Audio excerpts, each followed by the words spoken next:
Okay, here I am, and it is Transformation Tuesday. And I am running errands right now, and I am just in a parking lot, and I had to pop on, and here's why. So I was at a red light, and I live in Minnesota. And for anyone that lives in a climate like Minnesota in the winter, you know that the temperature today, it's actually -1 degrees, but with the wind chill, it feels like -15 degrees. Now, if you've been in -15 degree weather, you know what that's like. It's super cold. You can't be outside with your skin exposed for more than a couple minutes. And if you haven't been in that weather, just imagine the Arctic or anything that you've seen on a movie that's very cold. So it's an extremely cold week this week, and I'm driving and I'm at a red light. And here's what I observe.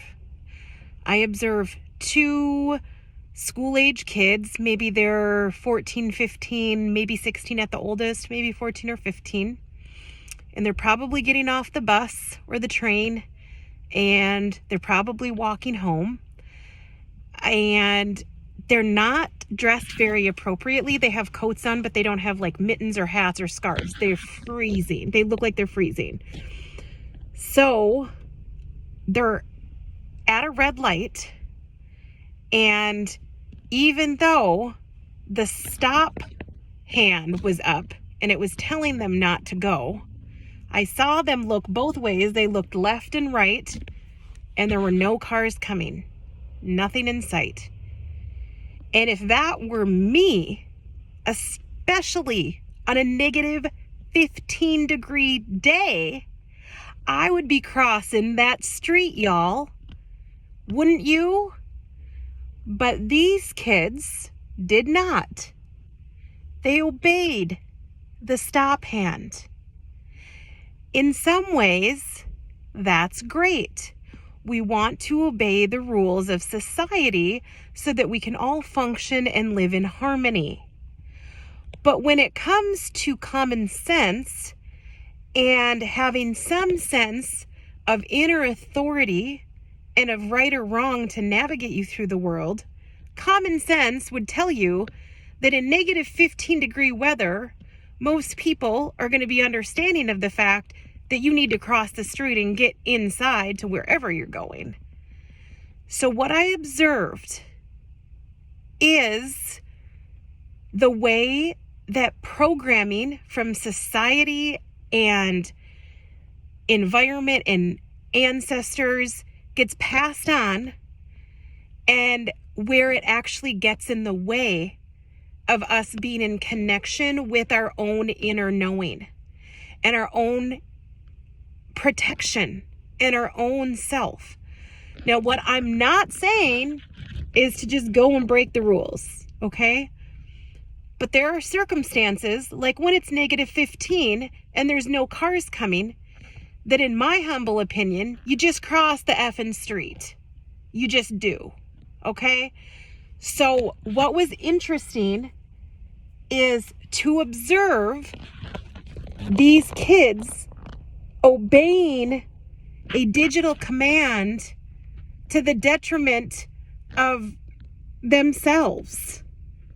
They were freezing. It's freezing outside. They must have been walking at least 5 minutes already, if not more. I don't know exactly. So I'm getting off the soapbox now, but I just wanted to bring this scenario to your attention as something that I observed today as a way that our programming does not serve us, and that the way that we disconnect from our own inner authority and inner knowing, and how that doesn't serve us. It's a disconnection. Now, God bless them for following the rules, but they're already programmed, it seemed, in this scenario that I observed, to not listen to their inner knowing and to protect their basic needs. So there's a lot more to unpack with this, but I just wanted to share and let me know in the comments, like, what do you think about this? I want to just give you a little sneak peek this week on the podcast. On Friday, I'm going to be talking about the down low on dopamine, which is a neurotransmitter. I'm doing a 4-part series on all of our fun, happy neurochemicals, and I'm doing 4 of them, the 4 primary neurotransmitters. I'm going to do dopamine on Friday, and then I'm going to hit up oxytocin. I'm going to hit up serotonin, and then we're going to hit up endorphins. So this Friday, you can expect the DL on dopamine.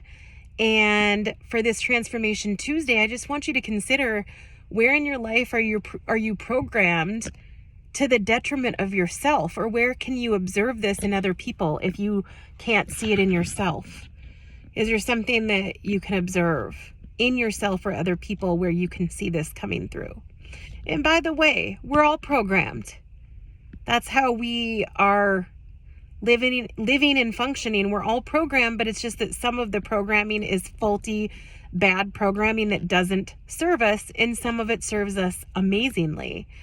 So just wanted to let you know that I'm thinking about you. And if you're in this cold weather, stay warm. And if you're somewhere warm, enjoy it.